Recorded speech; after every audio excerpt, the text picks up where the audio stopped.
Beekeeping is $1 billion business with a B. Welcome to the Small Scale Life Podcast.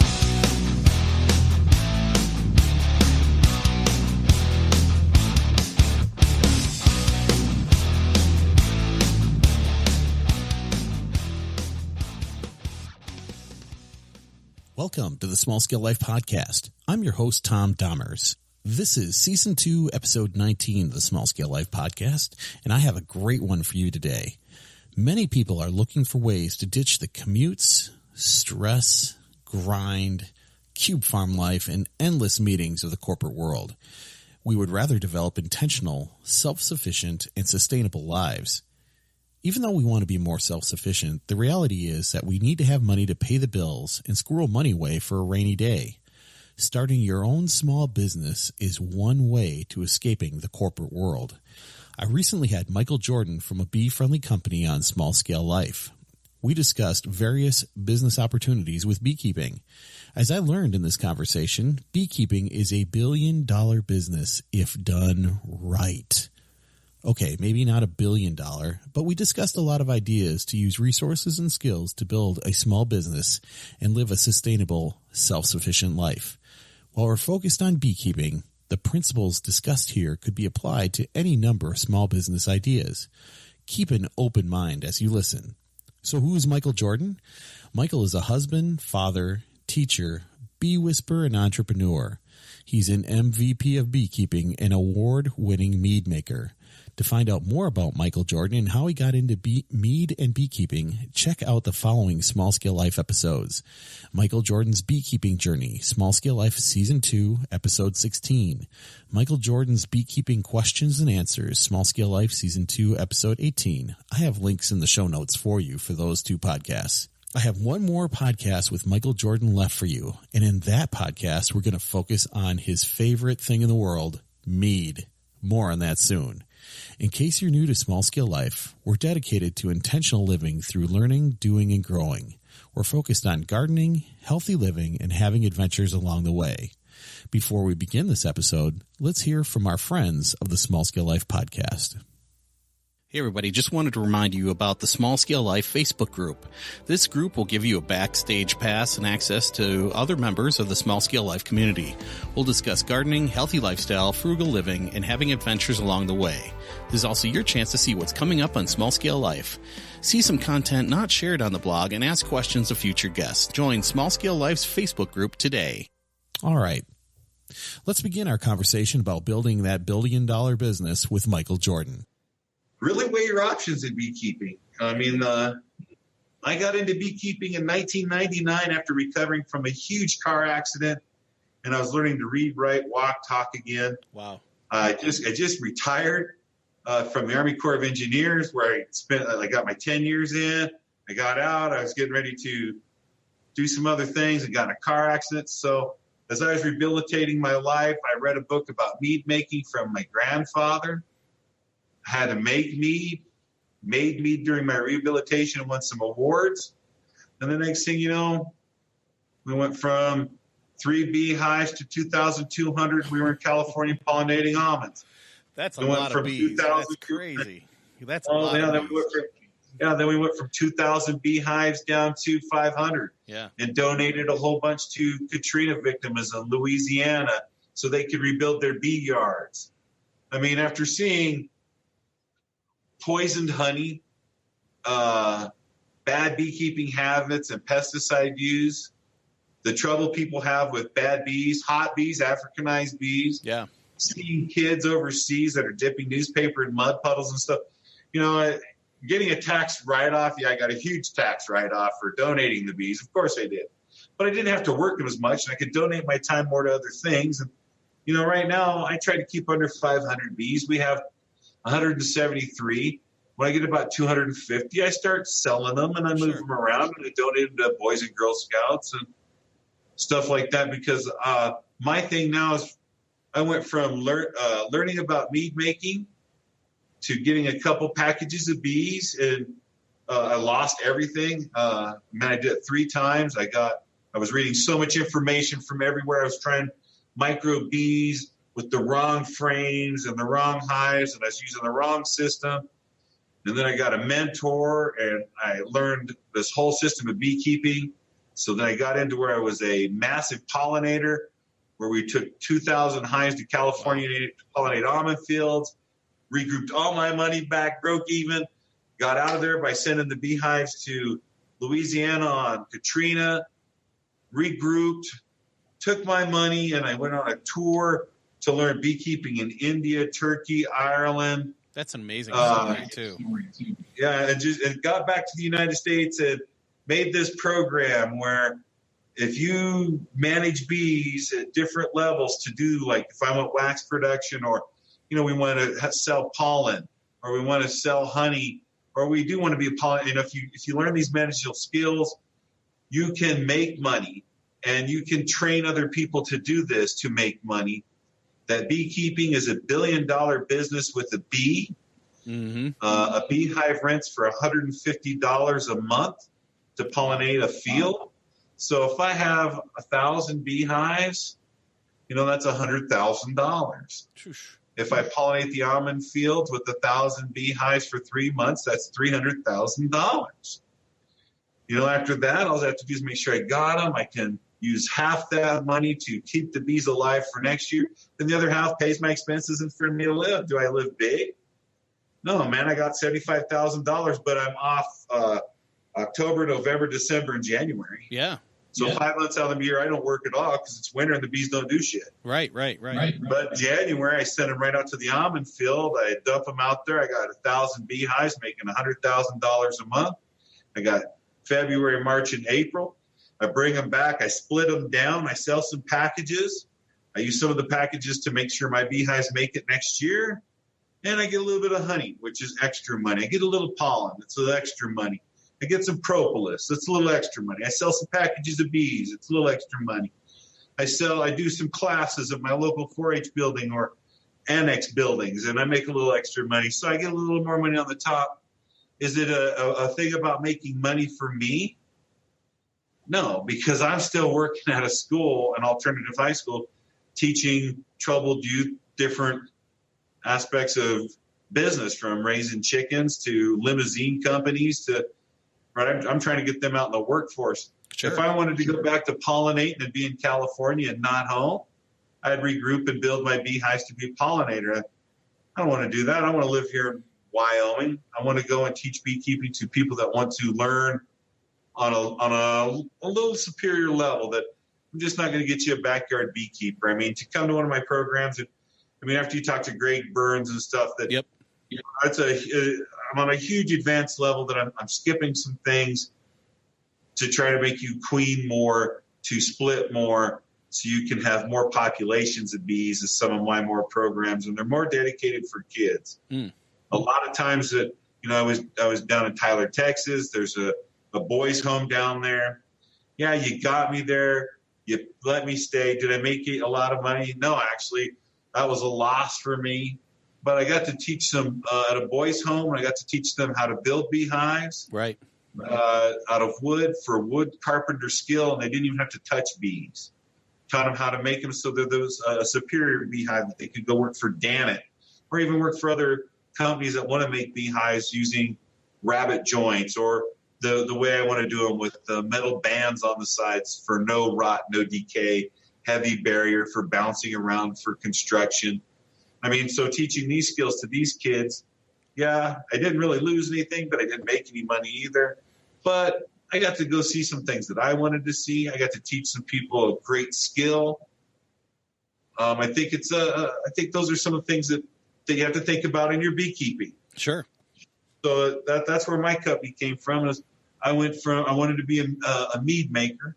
So I went to learn the best way to be a beekeeper, so I could find the best floral and how to work the bees, so I could produce the best honeys, to locate the best honeys, to find out what the best florals are for honeys, to make fine meads. And right, I make some exotic fine meads that some of them are $250 a gallon just to make. Wow. Right. So you're making, most people are like, wow, dude, I make a gallon of meat at my house for $17. I'm kind of there. I'm right there with you. Yeah, you're not throwing gold flakes in your meat. No. You're not using cannabis oils and THC oils, or you're not shipping in Montelukka honey from New Zealand. And you're not doing I'm working with beekeepers that make some finer honeys to, Himalayan red honey that's hallucinogenic. And, oh my gosh. I'm working with some finer stuff to get about a product that, the Kings had. Yeah. King's mead, man. I'm not just throwing some honey down, baby, and some yeast. I'm getting something out there that when you pass it around, people are like, man, no wonder that king of that area, man, his mead maker's the finest. Because that's what I learned about beekeeping is when I went back to Ireland, is that the kings owned the beekeepers. The kings told which lands got pollinated. The beekeeper would go out, pollinate this guy's land based on the taxes he paid. Wow. That's life or death in some cases, Yeah. Yeah, because if you couldn't pay taxes, your crops you got crops, but you didn't get them like Terrence did. His orchard was huge this year. Well, the bees were in there. Yeah. Right? So the honey that was produced went to the baker for sweetbreads that paid the better taxes. Sure. Right? The churches got the wax product based on the taxes that they paid the king. Right? So beekeeping, the guy that ran the bees, he had a pretty good life because the king made lots of money off of him. Sure enough. And it was all said and done. He had this product that he made mead, the king's mead. And it was based on the fruits and the honeys of his land, of the king's land. And when the king parlayed with other kings, he would bring mead of his land, right? You'd sit down and you'd drink, and, ooh, your land's spicy. Yes, we have peppers. It's grand here, and the honey's dark. And, another king would be talking about the fruits and how sweet it was in his land. Yeah. And the only time we drank mead was at a parlay, friendship with sharing each other's wealth of each other's land. Or my family got married, right? It was the honeymoon mead, right? Sure, and we'd have lots of kids and to have a good life and the moon of the mead, right? Yeah, totally. Another one was before war. You drank mead before you went to war because it might be the last great drink you had before your greatest death. And then you drank mead when you came home to heal the wounds from the adventure that you had. Sure. That's the only time you really drank mead. And I mean, that's from where I looked at the adventure of mead. I mean, if you look back through the era of probably from Turkey and down to Egypt, might hear of a different story of the Egyptian tombs and processing the mead. Or if you're from China and Asia, their meads are different. Their stories of making meads and meaderies are different, right? It's about that's part of my beekeeping skills that I tell you about your history is, you should find the history of all the way back to your ancestors of beekeeping, all the way down to where the beekeeping is in your area and how the bees got there all the way back to, I traced my beekeeping from my mentor, the States. They're all the way back from the 1800s. They got their bees from Virginia that the Huffs brought over from Poland into the United States. So this is like 1600. Wow. Right. That's how far back I traced the bees from Wyoming, the two beekeeping families that are the oldest beekeepers here. One is the Bryant's brothers. They have about 6,000 to 10,000 beehives in Wyoming. Wow. And they're one of the first beekeepers here. Their great-grandfather took one beehive from Virginia, brought it here, and now they have 10,000 beehives. That's amazing. Jack State, my mentor, their same family stories, went to the Sand Springs area. He ended up becoming the entomologist for the University of Wyoming. Wow. And then teaching beekeeping on a level for pesticide use and how to profit for beekeeping for the United States Department of Agriculture. So they got their bees from West Virginia. I found out that the bees came from West Virginia from a family called Huff. 1600 from Poland, King Henry VIII's beekeepers. And then I just kind of followed like my beekeeping and where I went. Went to Turkey to find out because bees originated in the Mediterranean belt in Turkey, in the Egyptian area, and then brought up into Europe, stolen by the Vikings at the same time to make mead. That's my people. Yeah. And the Polish there too. So that's my company, right? Is we teach beekeeping on a superior level where we teach kids to be great, all the way to commercial beekeeping for kids, to backyard beekeeping for somebody that just wants to have some bees for some wax, some honey. I like my garden pollinate. So we tell you the location where the bees would go, how to set them up. Don't set the beehives ever in your garden. No, that wouldn't be a good garden idea. will never get pollinated, right? So people are like, well, that's where I want my bees. The garden's there. And you're like, well, the bees are never going to see it when they come out and orientate flight. They missed everything in your garden and you didn't get any pollination and you wasted your time. Well, yeah, that would be bad. So, we teach all different levels of beekeeping. And then I make honey co-ops for small backyard beekeepers. So all their honey can go to one co-op. Oh, that's a smart idea. That's a real smart idea. So, if let's say, you're a backyard beekeeper and you produce, one beehive produces 20 to 30 pounds. Sure. You got 5 beehives. Well, that's, 30 pounds and times 5, you look at, 1,500 pounds of honey. That's a lot of honey to be packing around. Yeah. So you give out some friends, you make some different gifts, different products, make your own meat. But now I'm sitting on honey that's starting to crystallize. Yes. Well, let's just all put it together. It'll be localized raw honey. So it'll have all the pollens from around the local area all mixed together. Oh, yeah. So when we sell this nice product, the money can refund all of us as a co-op. So no one's really making any money because the co-op truly makes no money.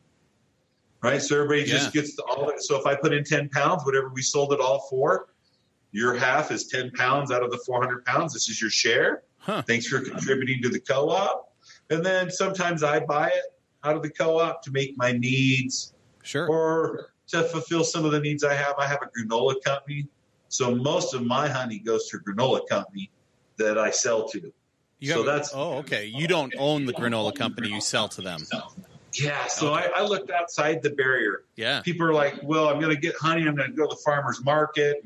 Yeah. So, I taught Benton McKibben for Neoteric Farms, think way out of the box. He says, man, I do really good at farmer's market. And I said, okay, I don't sell at farmer's market. I give 4,000 pounds of honey to a granola company, and I get a flat fee. It doesn't matter how much I make after that. And I give them a good raw product, and I get good money for it. Then after that, it's made honey, it's farmer's market honey, It's friends honey, it's gifts, it's whatever I want to do with it. But I make this demand, and then I don't have to go to the farmer's market pushing it. I sell it to the one person. Huh. He goes, well, how do I do that? So now he sells his honey to a brewery. Oh, yeah. And they make a honey ale from Neoteric Farm collaboration. And now he only has to sell honey 2 to 3 times a year so they can make ale. And it just supplements his money and gets rid of most of his honey. Right. So now he's got honey for all this stuff he does, but he doesn't have to be really farmer's market. If you tried our honey, we're local, we're right here. He's like, yeah, I've got honey, dude. It's $10 a pound.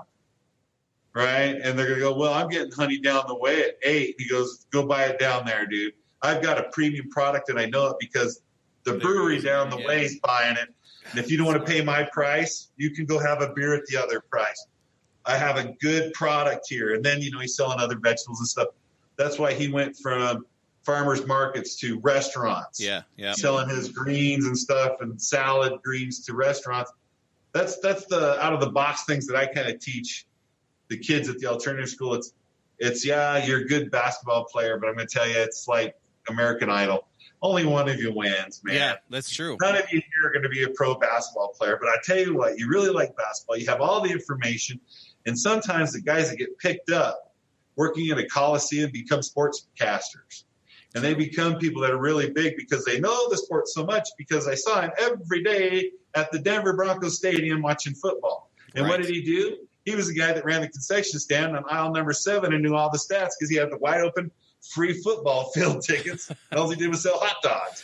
He said, so think outside the way box and what you like and see how it makes the most money with the less effort. Yes, that is the key right there. I mean, we work so hard sometimes to make a couple bucks, and we're not thinking bigger like that. That's amazing. Maybe I should go to school, go have you be my teacher for a while. Or my boys for sure, man. They're just, one just got out of the Army and then the other one's just going to go to college. And it's like, maybe, let's think about this a little bit. There's other ways to go. There's other ways to go at life, not just everybody's college. Not a college graduate. Correct. Not everybody's military. Not everybody's a ditch digger, but we need lots of them. Right. Like I said, I went to California and I was living, if you listen to Drew's show about me, I talk about living on the beach and eating ravioli out of a can. And then I got this gig of selling shower heads to hotel rooms and went from sand fleas biting my unmentionables to making, $100 plus $1,000 in 6 months selling shower heads to get me into school. Investing in myself, invest in yourself, don't invest in anyone else. Yeah. Right? Don't be giving money away thinking that someone's going to make you money. Nope. You need to put that money in you because you're the only one that's going to make that money.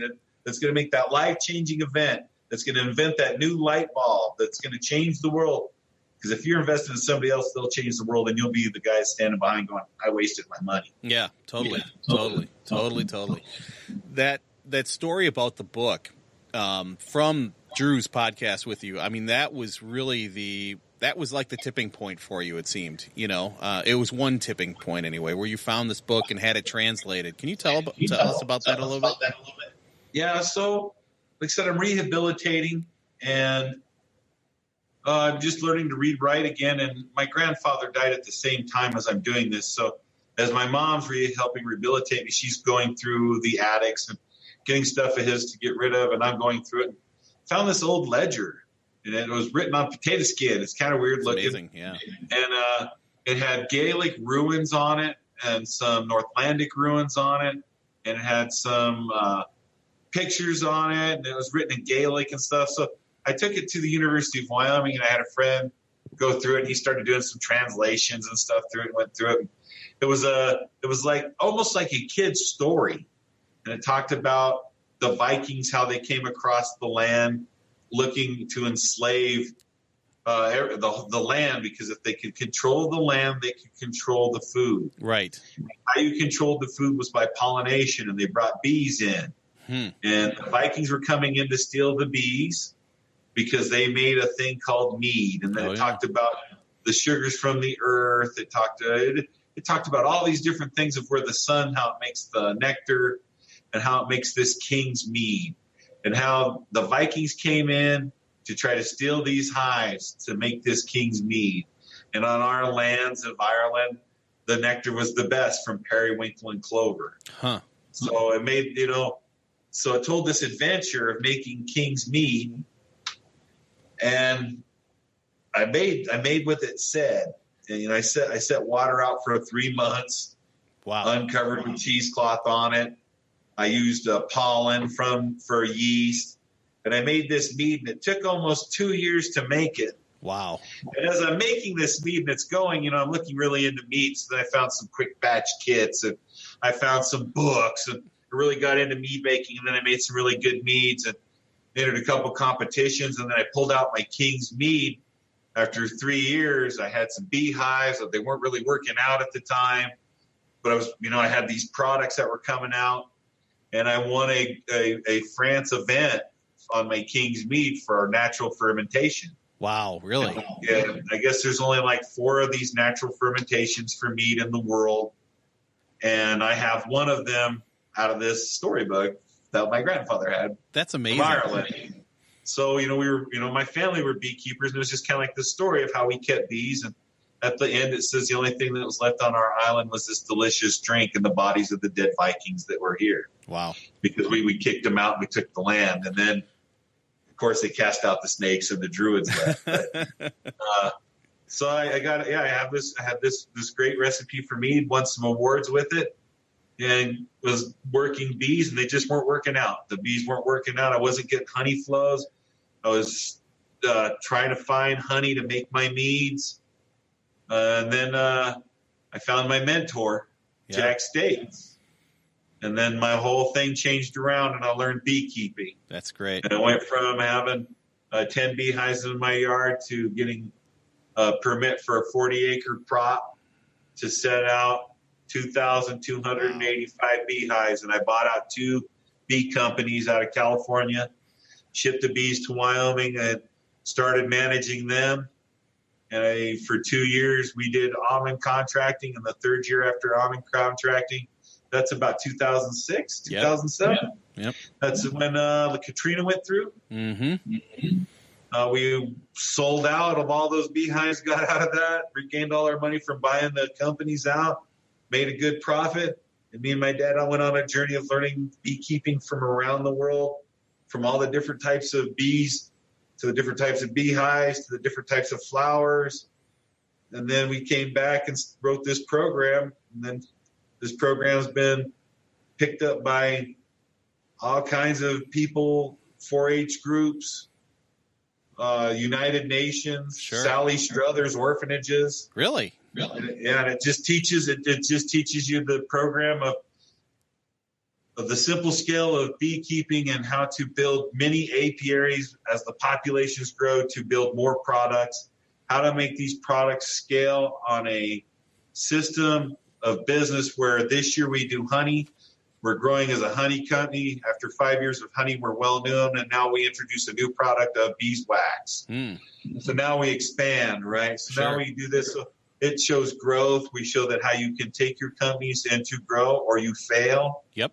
Right. So as you're teaching these kids these programs, right, that you want them to show them growth, multitude of products, how to get those products, how to make the equipment for them, look for the equipment, how to expand those ideas. I mean, we teach everything just in the honey aspect. Sure. Not only to produce honey, how to produce Ross round honeycomb, square honeycomb for sale, how to do honeycomb in the jar, how to do fruit with honeycomb in the jar, how to extract the honey naturally so it's got chunks of wax in it, how to spin honey. We also tell you how to make creamed honeys, how to add additives to the creamed honeys to make cinnamon apple creamed honey. Ooh, that or sounds good. pecan creamed honey. Ooh, that sounds How to really turn good. around and take those products and make powdered honey. Right. So, I mean, so all those things are honey. That's just one thing that you can sell. And it's not only are those products just with the honey. Would you like to make a honey nut barbecue sauce? So now you'll need honey. Right. So, I mean, so we're going to teach you how to look for people that are looking for honey. Honey Nut Cheerios, ketchup people, barbecue people, soap, shampoo companies, people that make body scrubs. Right. So those are just the honey products out of the 9 products that we teach in beekeeping. Right. So each one of those has many products. So you can we do honey. We do 13 different things with honey. Yeah. So, do you guys do bee removal? No, that's a whole nother thing. That's a whole other thing that this guy teaches, a whole other business aspect to an aspect where you could be really big living in Texas and Louisiana where it's hot. You have bee swarms constantly year round. Sure. And it even could be more dramatic that we specialize in Africanized bee removal. Oh, yeah. Or we're swarm catching people and we teach local clubs and organizations how to group crop on catching swarms so everybody gets bees and bees don't infiltrate and make problems in other people's homes. I mean, we have the mobile bee trap that's on our YouTube channel where we show if you guys put these up, you can control swarming out of apiaries. For a big, like your gentleman that was on, we have 400 hives.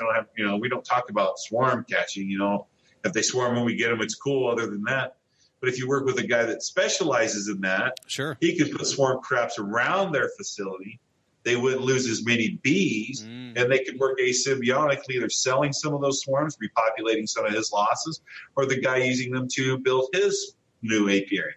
That's smart. So, I mean, there's so many different realms and all different ones. It's propolis. You can sell the propolis to a facility in Texas, and they do testicular and breast cancer research with it. That's amazing. There's people that do bee sting therapy. You go to First Acupuncture stuff. Yeah, right. I mean, I'm getting ready to get my AP therapy license here in 2 years. The lady, Raina Carlson, that's the #1 bee therapist in the United States, is kind of working with me. Wow. I mean, like I said, I have bee lust. I have all the beehives. I have all the smokers. I have all the different kinds of bees. I try to do all the stuff so you don't have to. Yeah. I spent a lot of money. Slogan. I like that. I mean, I spent a lot of money to learn this trade. Yeah. And to learn it on a level that if you want to just have a beehive in your backyard, that's cool. Or if you want it on a level where, I want to have 2,000 beehives, Mike, what do we got to do? Well, we got to build pallets so they can hold these beehives. We need to find a co-op. Mm-hmm. You just can't get a contract. Right. I mean, the contracts are all built up. Some people may never have bees and own a contract. Huh. Right? I got this almond grove that I got to get 1 million beehives to. Right? I don't have any bees. Right. But I have this contract. I know. And people. they're paying me $200. Yeah, they're paying me $200 a hive to pollinate the almonds. So then I call the big bee companies. I said, "So who are you selling? Do you got bees that want to come in?" Huh. Well, I've only got like 500. Well, then I start calling, and then they all co-op, and these semi trucks come out with 5 different bee companies pollinating together to come out to fill my contract. Wow. Because I got to fill this contract to pollinate these almonds.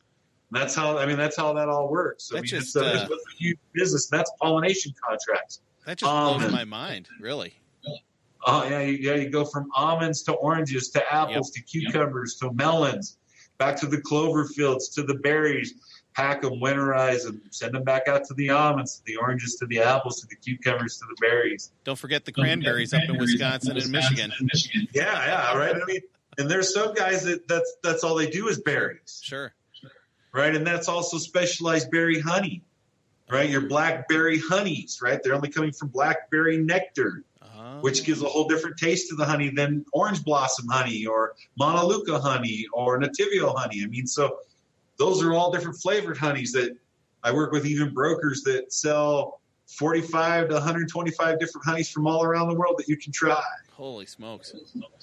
Yeah. So you had a picture on your Facebook page of a red honey that had fruit or something. What was that? Well, that came from, that photo was sent to me from a friend that's out of Panama. Oh, okay. Right, and what he has is it's a Toblo melon, I think is what it's called. I'll look it up real quick because he sent it to me. He goes, because I feed my bees watermelon. Oh, okay. And it sometimes gives them some red tip. I mix some Mendocino cherries, the cherries you put in your drinks. Sure. I have a friend that works for a company that makes those, so he'll send me a 5-gallon bucket full of them. And then when I get watermelons on sale, I cut the tops off the watermelon and use a paint mixer, mash up the whole inside. Sure. And then pour some water, pour some honey, and pour some Mendocino cherry juice in there, and it changes the color of the honey. Oh yeah. We do it because as the bees eat it, you can see the male drones turn red. Oh, cool. You can kind of see their digestive tract when you're teaching kids. But he sent it's called vermelho, the mellow fruit, VERMELHO. It's a fruit of Panama. And what they do is they leave it out and kind of mash it up. The bees really like to eat it. And the bees take in the sweet juices from the fruit back as a nectar to store as the honey. Sure. So the honey is a red strawberry-looking honey that tastes kind of like strawberries. Wow, that's really cool. It's a natural way. It's just something natural the bees are picking up. I mean, another one is, there was a guy in Pennsylvania by the Hershey Park, Pennsylvania, where they make the M&Ms. Yep. So the bees got into the M&M factory, got the greens and blues, and they had greens and blues honeys. But, you can't sell those because those are a non-natural viable product, right, that have many tons of additives in it. Oh, yeah. It's probably not good for the bees, but, bees downtown are going to hit the local McDonald's trash cans for all the soda pop the kids throw away. Oh, yeah. If you go to your local zoos and amusement parks, you can see, be careful, make sure all our trash cans are closed so we do not have bee problems. Right. Because when you're dumping 40 pounds of cotton candy and snow cones in those trash cans, the bees are like, sugar, right? They go right to it. So, those make different things. But there's natural ways that you can do coloring to honey, right? So you can, there's a natural ways. Like I'm doing watermelons and stuff. This gentleman's using the vermelho fruit. You can take honey and then blend in different colors to it. So you can add apple juice to your honey. Cool. Now remember, any type of juice that you add to it and water starts fermentation. Sure. So you do it in small amounts to feed back to the bees, right? I'm big on making teas for bee feeds, adding like chamomile, adding peppermint, echinacea, just some stuff to help with the digestive stuff with the bees, because the bees get into a whole bunch of crap. They get dysentery and nosema. Oh, sure. So, I try some more natural methods. I mean, you could get Bee Pro and stuff like that from Danit or Manlate and feed the bees to help them. But, you can get some natural teas and make some teas, mixing some honey and doing a more natural method. I'm big on using thyme. Sure. In some of my bee mix because it's a regenerative brain and cognitive memory thing. Your bees are flying. They're hitting the leaves on the trees. The dust is hitting them. They're knocking their little heads. They're inside petals, bushing around, banging on their heads a little bit. And like I said, after my brain injury and stuff and having to regrow, some of those things we try to use some more natural methods of regrowth. So Gunther Hawk of Biodynamic Farms. It's Spikenard Farms. They have a recipe called BT Spikenard Farms. It talks about all that stuff: peppermint for the tummy, thyme for their brain, ginkgo biloba and stuff for facial recognition and bee memorative, using ginseng and echinacea for speed and endurance and tummy evaluation. So, I mean, even some of your feeds, I think that I'm so deep into beekeeping, I breed my own bees. I make some of my own specialized feed. I work on a level that's a little bit different. Like I said, I'm the guy that put the cell phones in the beehive to see if they messed with them. And that's when the Discovery Channel found me back in, I think it was 2007, 2008, when they came by and they said, hey, I heard you're putting these cell phones in beehives. Why are you doing that? I said, well, the bees are dying. The population's going to shit. They're hearing all kinds of stuff. And I think it's because of only two things. I think it's bad beekeeping, and I think it's the use of pesticides that's killing everything. I said we need to adjust, and bats are dying. Yeah. Lady was like, what does that have to do with anything? I said, well, bats eat bugs. If you're killing the bugs with mass amounts of pesticides, it kills the bats. The bats is the largest, most natural response to bugs. True. You know why you have a lot of bugs? Is you guys are killing off the bats. Yeah, true. So, if they're killing off the bats, that means you have to make more pesticides. Eventually, you're going to kill off my bees. And that was one of the big things. Back in 2008-9, we did a study with the cell phones. We put the bees under big electrical towers. And we just kind of found out that beekeepers were 80 and 90 years old, and those boxes were heavy. Sure. Their kids were going to college and becoming accountants and moving to New York and not keeping bees. True. The education was based on A.E. Root and Langstroth, and they were one was a priest and the other was a scientist. One upsized the bees, making the bees so now they have mites and trachea mites because they're so big. Yep. It's kind of like me. I'm upsized. I don't do any better. That's for damn sure. Right? So, I mean, and then we got people that are doing it on a backyard level. And when you do it on a backyard level for non-certain product, my area is different than your area, and your area is different than this guy. So the books, a guy's written one in Europe. We don't have any of the plants they do. And he's working with Buckfast Abbey bees from Buckfast Abbey, where the monks used to ohm and work the bees naturally up in the mountains of, Buckfast. And we don't have any of that shit here in Wyoming. And that ain't going to work for me here. Not in Minnesota either. The one guy's all natural and stuff. And then you find out he's top bar beekeeping, and I have none of that equipment. I read his whole book. So, I mean, it became to a thing where I found out that you should find out all the aspects when people ask questions, and you should get really in deep detail, and you should reach out to where this stuff's being found and find out about it. Because like I said, I went on a journey. Yeah, you did. I met great beekeepers from Turkey and India. I never really got into Asia, but I did get into Australia, and I met one of the largest beekeepers that sells packaged bees and even brings millions of beehives to California to help pollinate the bee fields and the almonds. Wow. So, I mean, I've got to meet some really extraordinary beekeepers on this journey. And then when people ask questions, I think it's my obligation to find out that why do my drones have white eyes? Well, I have to look into that, right? Is it a disease? Is it a natural phenomenon? Is it albinoism? I don't know. So I'm going to find out. I'm going to call the UC Davis Entomology. I'm going to call the University of Montana's Beekeeping College. I'm going to call Michael Bush and see what he knows about any parasites or anything in white drones, right? And then I'm going to get back to you. I'm not going to leave you hang. I'm going to let you know. Found out something that's an oddity. Send me some pictures. These other guys I'm talking to want to see it. Sounds cool. Well, it's a way to share knowledge. Yeah. Yeah. And some people ask, well, which is the best beehive for me? I don't know. I'm not keeping them. Yeah. You're keeping them. I don't know. I don't know which one. Did you talk to somebody about Warray, Top Bar, Langstroth, Eco Box? I mean, have you started looking? I said, have you joined an organization? I don't know. I'm not keeping your bees. Sure. I mean, you tell me what you want to learn, and I'll tell you what, I'll write you a program. I'm not cheap. I mean, I'm not cheap, but I'm going to come in and I work with Danielle Freeman Family Farms. Those guys have had bees for a long time. Sure. And lost them and regrew them and lost them. And now I've got them to where they're on the thing, well, why are we buying bees when we should be learning to repopulate them? Yeah. Exactly. Let's go from worrying about being pollinators and honey producers to the guy that has the best bees for the Rocky Mountain location. So when people say we need bees, you go, man, I got bees that have been living here in the winters and stuff in my location now for the last 10 years, right? They're $200 a pop. I don't produce honey. I don't go pollination runs, but we produce around 1,000 packages of bees a year, local area.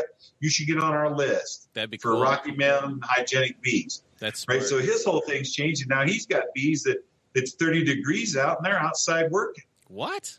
Right. We're breeding bees. I mean, he's got video of it hopping out. Look, they're hopping out. It's 30 degrees out. They're bringing in. Look, here's one. They're at the water. Right. He's got an open waterer that I showed him. Instead of going to places, you got to bring. Bees need water. They got to poop. They got to eat. They got to have entertainment.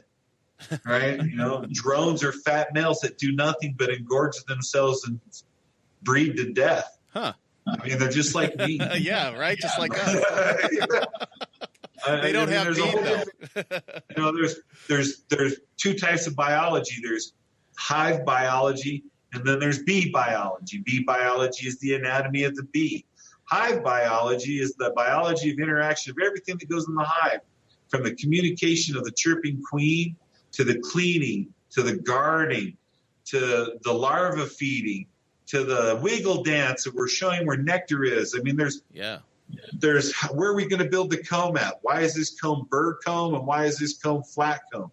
How come this comb's 2 inches thick and this has no comb in it?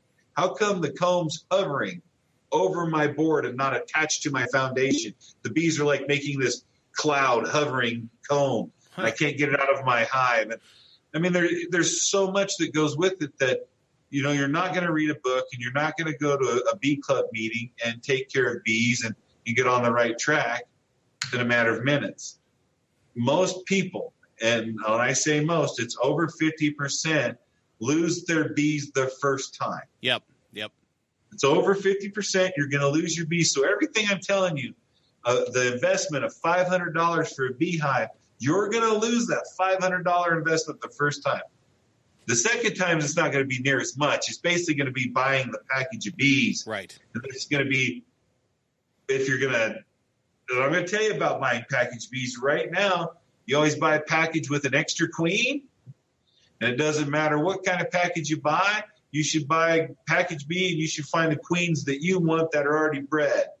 Because the bees are going to die in 30 days out of that package no matter what. The queens are what's the most important. Sure. And you should always buy 2 queens just in case one dies.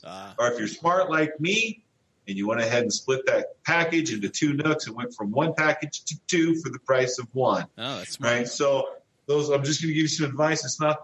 I got Italian bees. Who cares? Those Italian bees are going to die in 30 days. And the queen might be an old queen that guy pulled out of hive. Well, it's a layer because I just requeened mine. Sure. So I pulled out the one that was laying in mine and put it in these bees for you if you want it. Huh. That's some packaged bee stuff. Some people are getting queens, breeding them, and then when they get them, they put the cages in the boxes and they're doing, but most of the time the guys are making queens. They requeen their hive, take out the old queens, put them in the cages and put them in the hives. Huh. And then they just dump nurse bees in there. And then when you get it, you get a queen that's already laying and a whole bunch of nurse bees to try to make comb for her to start working in. Nooks are always better than packages. Packages are micro bees. Nooks are more bigger bees. Package is a whole different realm. But if you're going to buy package bees, get at least 1 package with 2 queens. That way, if at least the 2 queens are making it, you can split that little colony and at least make 2 colonies out of it. But if you have a queen that dies, at least you can still go because 50% or more lose their bees their first year. Mm-hmm. So a beehive costs you about $200. A package bee costs you about $150. We're at $350. I'm going to go ahead and throw another $200 in there on a bee suit, a smoker, a hive tool, a lifting frame tool, a hive stand. I'm going to get some extra equipment. So I went from $350 just for the hive and the bees to now I'm at $500, $600 just for 1 beehive. Sure. So now I'm going to get another beehive.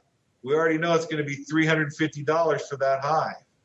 So now, we went from $600 to $900. We've got 2 beehives.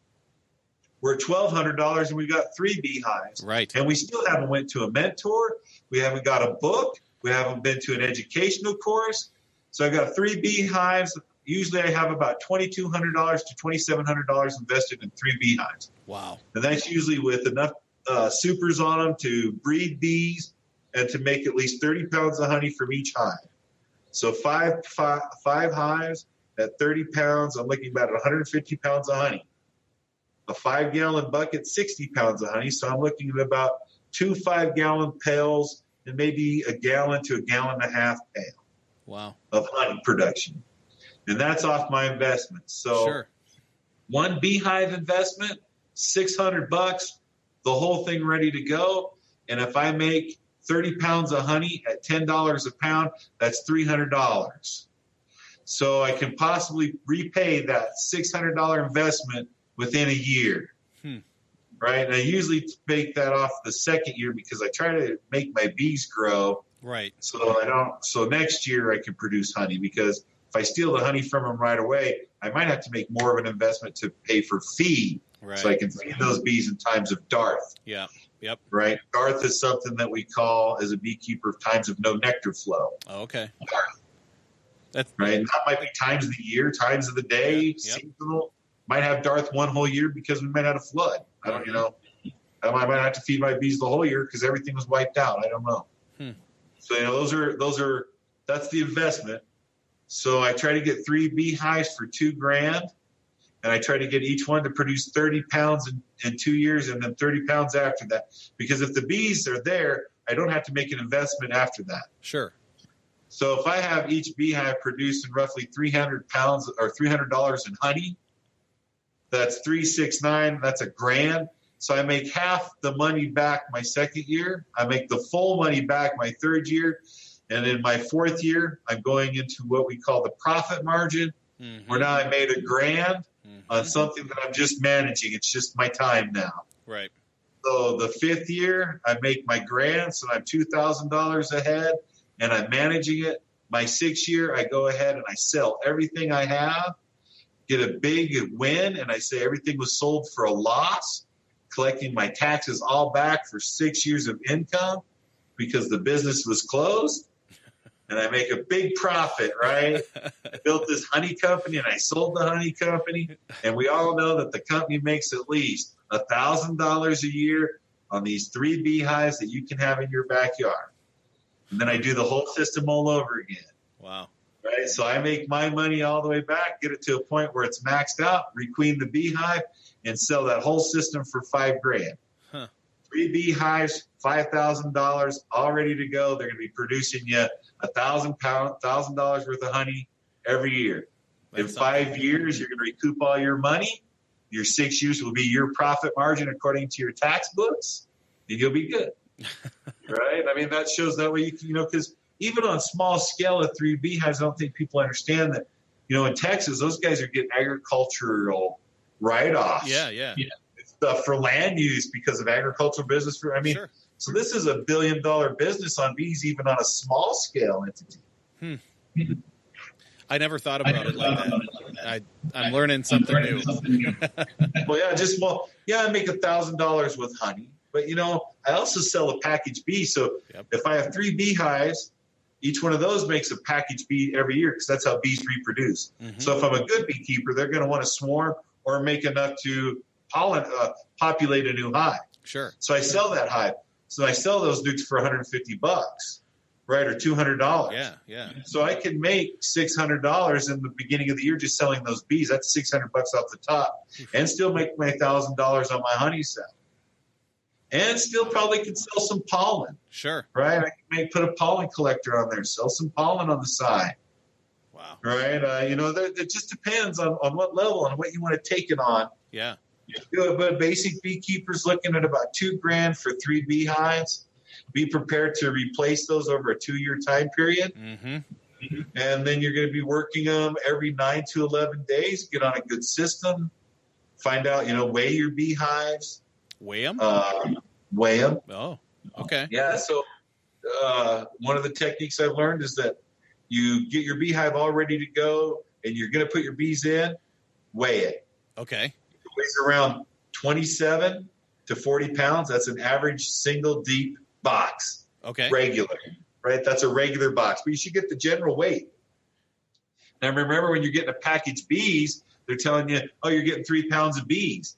So when I dump those bees in, that 35 pounds is going to be 38 pounds, according to what this guy's telling me. If there are 3 pounds of bees in there, sure, I should at least grow some poundage. Right. Well, now as they build wax, it adds weight. As they store nectar, it adds weight. As she bursts bees, the weight grows. Oh, yeah. So if I see population growth and I see stuff grow, every time I check the bees, I weigh it, I should get higher amounts. Sure. What if I go back after the 4th check and all of a sudden I went from a beehive that was weighing 60 pounds and now it's weighing 52? Uh-oh. You had some die-off. Something's happening. Well, something happened. They might have swarmed. Mm-hmm. So now I lost my bees, right? So now I got to do some swarm management. I marked that in my book. Around this time of the year, the bee swarm. So next year around this time, I do swarm management. Oh, okay. I weigh the bees, and I figured out a system by weighing the bees now. Or why are the bees losing weight? It's because they're eating all their storage. Why? Darth. We have no nectar flow. I should have probably been feeding the bees. That way they would have kept the honey for the rest of the year, right? So these are, you weigh your beehives, and that'll help you see growth, sure, decline and stuff, and it helps you control your beehives a little bit more. That is really cool. Yeah, those are just some of the systems that I've learned. It's like these are things that you teach a kid, and when we teach Langstroth beekeeping, so he's like, or a newbie. I'm a newbie. Yeah, I'm the newbie. Yeah, so I think that beekeeping should be taught on a different level. Sure. I have it on Perma Ethos, and it talks. It's broken in a whole bunch of different segments. You're gonna see a whole bunch of stuff. But when I teach kids, we don't use deep brood boxes. Mm-hmm. We use medium brood boxes. Okay. So they're not as heavy for the kids to lift and to move. Sure. It also promotes swarming faster, so the kids can make population growths. I see. We've developed a system that has 3 medium boxes, a queen excluder, and 3 honey boxes. So this populates a swarm of bees every year that can be sold. Cool. It produces around 45 pounds of honey, and it takes very little feed to manage the bees. The boxes are easier for the kids to move. They're easy for inspection, and they're easier to make splits because the split boxes are smaller, so we can do multiple splits from a hive. Instead of getting a maximum of 3 splits, we can get a maximum of maybe even 6 to 7 based on smaller technology and micromanagement of the bees by using smaller brood boxes. Well, that's pretty cool. This is a system that you guys have developed for the kid-friendly system that you're working on right now. Correct. This is the system for kid-friendly. It's made so they can collect pollen, collect honey, make populations and splits easier. It's also made so that way you can winterize the bees in smaller space at the end of the year. Sure. It's also easier for bee biology because as the packages or the hives get full, we're able to actually remove some of the bees and actually do some educational stuff as taking out a microscope, taking the bees and putting them in an alcohol wash, using the microscope not only to check for mites on the bees, but dissecting the bees and seeing if they have tracheal mites, what their stomachs look like, right? Because it's so much easier to work in these boxes because, if the box gets way out of control, we just separate the box and make more bees. Sure. And then we just get rid of them. And then the kids don't have so much to work with. With minimal population and lots of brooding, we can actually experiment with the hive a little bit more because as the bees populate, they have to be removed out of the hive because there's not very much room now. Right. So we're able to experiment with the bees a little bit more and let the kids see more queen cells, drones, worker bees, dissect some drones, dissect some worker bees. We get to do some alcohol washes, some sugar baths. Sure. We're able to try some different stuff like using rhubarb leaf for folic acid and oleic acid. Really? Right? Natural treatments because it's easier to get in there. I don't have to worry about lifting big frames out. They're small, they're short, we're easy to clean. We can get in and out of there better. And that way the kids get a little bit of entomology. Sure. They'll get some botany. Mm-hmm. They're able to see the exoskeleton, the use of Dominicus earth compared on ants to bees. I mean, there's a lot of programs that we use when we teach kids, but I think the program's really good for adults, and our program's even better for an adult that belongs to a club or has had bees for the last 3 years. Yeah. Because the program that we come right out with, it's like bees are bees for me. So are bees for you? Well, I don't know. Well, do you know your laws? No, right. I don't. You should actually look and see what your state says. Yeah. Right. You should.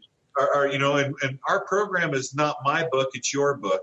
I teach you how to write your beekeeping book. Oh, that's cool. So that's what the program is you're writing your own beekeeping book. I'm not. I'm showing you if you want to learn queening for your beekeeping book, let's look at 7 different queening methods. Let's teach them to you. Let's find the one that works best for you, and let's put that in your book because that's the one that you're going to be using. Nice. Not me. Right. So that's how the book works, is that we sit down, we say, this is the federal guideline in the United States for beekeeping. What is it in the UK? You should find out because you live in the UK. Sure. What is it in Russia? You should find out because you live in Russia. Right. So you should find out your country's beekeeping down to the state you live in, to the county you live in, to the city you live in, to the HOA, to the zoning. And that's part of the first part of your book. Yeah. You know the whole law. Now I know the law of beekeeping all the way down to where I'm at. That makes a lot of sense. The second thing is, now can I take a bee sting? How do I figure that out? Well, I should probably go talk to an allergist. I have a family doctor. He could probably tell me over history, kind of like, well, what do you think the reaction would be? If I go out and get stung, is it something I should rush right here and come back to? Or can I go get stung? Maybe you could go get stung. I don't want to ever recommend it, but I don't think your allergies are you going to go, man, we should take an allergy test. Yeah. You know how you are. You got a snotty nose every year. You get bumps. You got bruises. Right. You're a walking disaster. We should do an allergy test. You know me so well. Yeah, because if your law says you can't have it, it's a risk of having it because then your law is interfering. And if you get stung and it kills you, why in the hell would you have them? Right. I mean, I know people that have bees and they get really, who cares? There's mason bees. They don't sting. Sure. There's bumblebees. They only get stung unless you dig around in their hive. They're cute. Yeah, they're really nice. They're fat like me. So, me too. So you figure out your law if you can have them. You figure out if you can get stung, and then you should probably figure out the history of beekeeping in your area. Right. That way you can find out the clubs, the organizations, local beekeepers. That way it's going to start helping you direct yourself to what clubs you want to join, what mentorships are available, what stores are local that sells beekeeping equipment, what other beekeepers are local in your area that are registered that can help you out to get maybe local bees.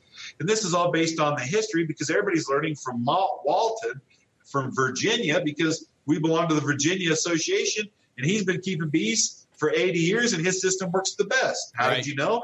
I found my history, and this is who I found. And by God, this is the club we're working. It seems to be working for everybody else. So I'm using Walt Whitman's technique here in Virginia. I mean, so you find your history. Sure. Then you should sit down and you should get your definitions. So when you talk bee to somebody and you're saying, well, I went to go remove this hive from this guy's property, and I got to digging around and I couldn't find the queen. And you're like, I thought you were removing a hive.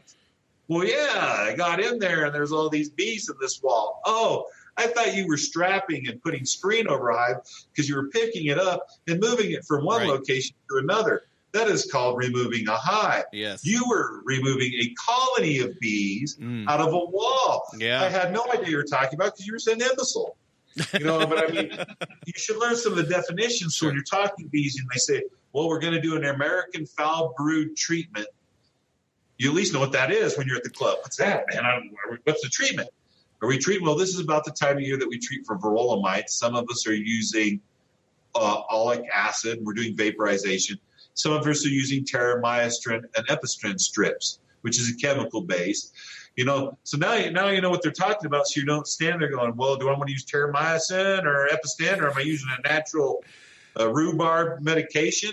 Well, I'll teach you all those, but you need to tell me what you want to do with it. Right. You saw the look on my face. I was like, what is he talking about? I have no idea. I'm not there yet. So you should learn some definitions. And right on. Those 4 things I just told you, right? Laws, bee sting, definition, history. That's just the first segment of getting into beekeeping. Right. And some of you, I might have blown your minds like, man, I wouldn't have thought of my HOA, or how's this guy putting bees on a 5-story building and not having his apartment landlord and stuff?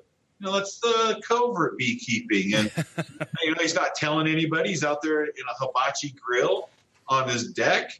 People think he's grilling steaks. He's pulling out honeycomb.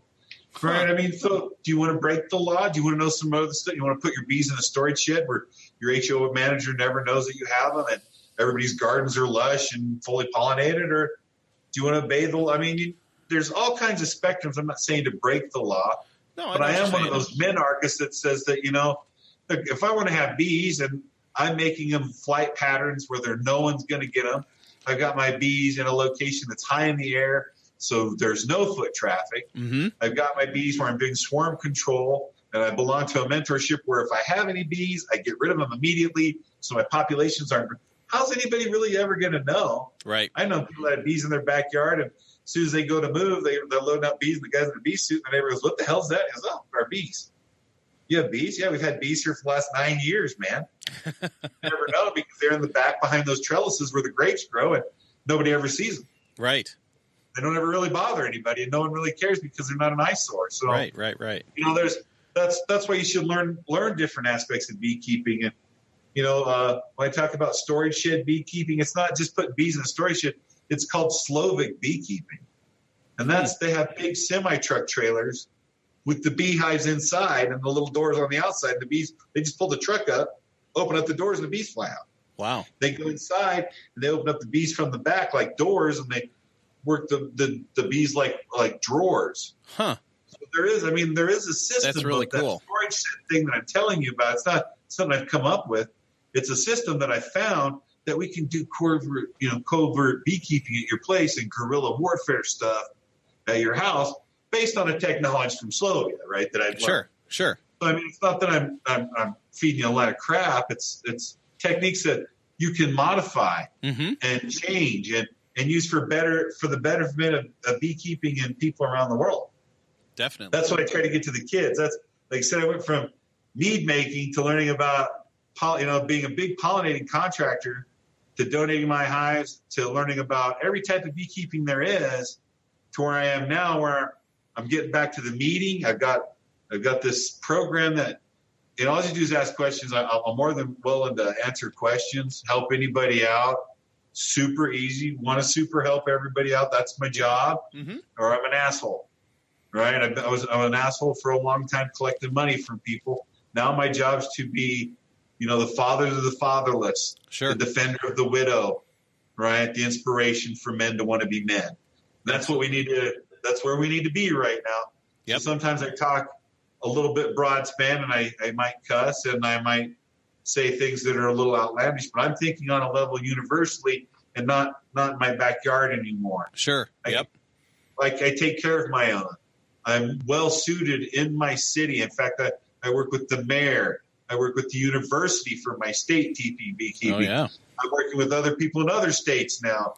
I've reached out globally to beekeepers around the world.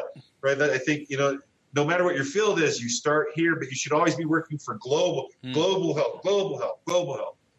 If everybody's helping everybody, nobody needs. I mean, that's the system. That's true. That's great, man. And I have to tell you, I mean, I try to get into the to classrooms a couple times a year just to teach some basic gardening to some of these kids, and to see their eyes light up, and to know that you could grow a plant in a cup or a boot or a toilet. I mean, you can, if you're creative and you want to try it, give it a shot. You will probably win. You'll probably learn something as you go on that journey. And beekeeping is a different level, but it's there's freedom there. There's you can really get creative if you learn some basic principles first. Oh, totally. And it could go from anything from, like I said, we're talking about beekeeping because this is my skilled trade now. If you want to learn about wood gasification or how to turn chicken manure into fuel, I can teach you. But I've stepped away from that quite a bit to try to get into, like I said, you're talking about homes, small scale living. Yeah, man. I live 12 blocks from the Wyoming state capitol here in Cheyenne, Wyoming. I fight for everything to never happen around my area. I don't want my streets paved. Right? I don't worry about that stuff. I want to rototill in my street and have the water drain down my street and into my yard, which I do. Right? So don't pave it. I'm getting free water from you guys from runoff. Sure. Right? it's not hurting anybody else because now the water isn't going down the street. It's going into my yard. True. I don't want sidewalks. I want to plant walkways and have stones and people walk through the apple trees and stuff. So I am the odd duck, and I live right downtown. You know, I've got quail, I've got chickens, we raise turkeys. I've got a permit to keep 50 beehives in my backyard. Yeah. Turkeys love you, by the way. What's that? Turkeys love you, by the way. Over at Oktoberfest, the flock of turkeys following you. Yeah, it was kind of funny. I just say, come, my people. Oh, and they just follow me up. Where are you going with them? I don't know, man. They're just following me everywhere. I have no idea what's going on. But I think that has to do with anything, right? If you're kind and stuff like that, even the dumbest animals know that you're good. Yeah, right? They sense that kind of thing. But, yeah, I mean, be different. Be, experiment and do some cool stuff, and people will be attracted to that, just like you're talking about with your yard and some of the things you're doing in your space, Yeah, as much as I can. Grapes, kiwi, strawberries. I've got Drew has them there in Ohio. The pawpaws. Yeah, yep. Apple trees from Greg Burns, cherry trees, ginkgo biloba, pear trees, hops. I mean, I'm trying to grow. I'm in a little area. I'm trying to fill everything in. I'm trying to grow tea. Nice. By different stuff. Yeah. So as much as we can in that area. So when it comes to, your urban survivalism, it has to do with everything, from food dehydration. Yep. Which I use for my business, right? We're dehydrating powdered honey. I'm dehydrating herbs from my house.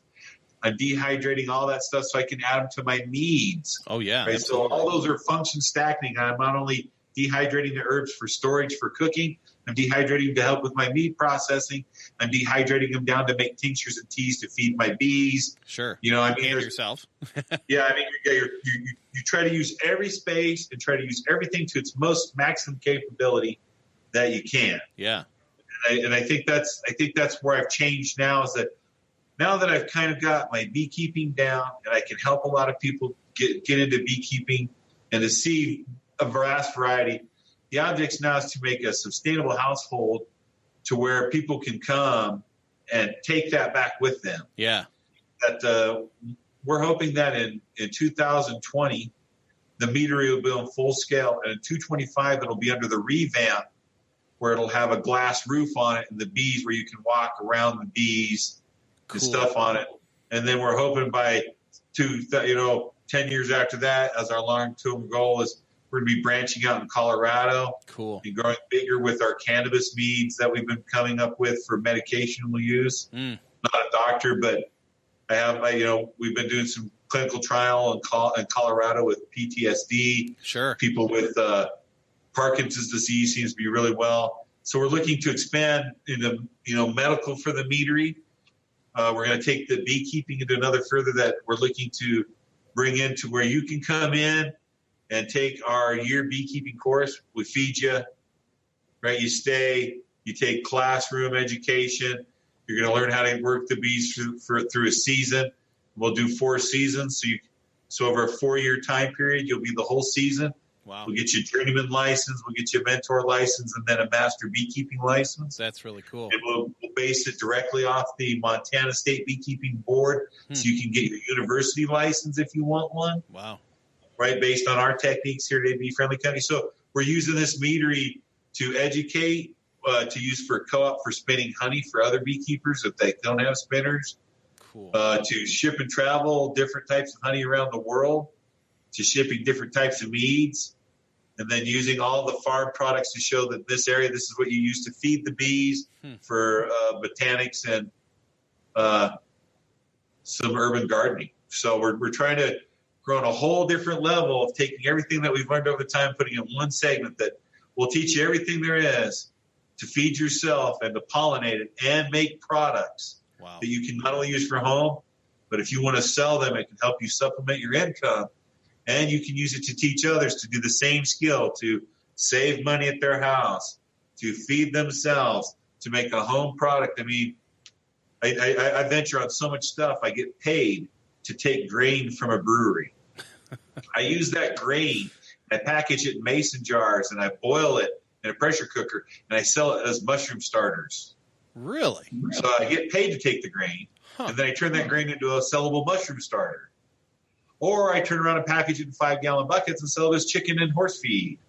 Or I turn around and I use it as ground covering for my ground as a moisture absorber and a suppressor for weeds. Right? So I'm getting paid for something that I'm not only making money off of, but I could turn around and if I wanted to, I could wash it and make a great pizza crust at home later. And I'm getting paid to take it. Right? So you need to think completely out of the limb. I'm not selling honey at the farmer's market. Yeah. I sell it to a granola company that feeds Costco. I don't go test gas stations anymore or build them for the military.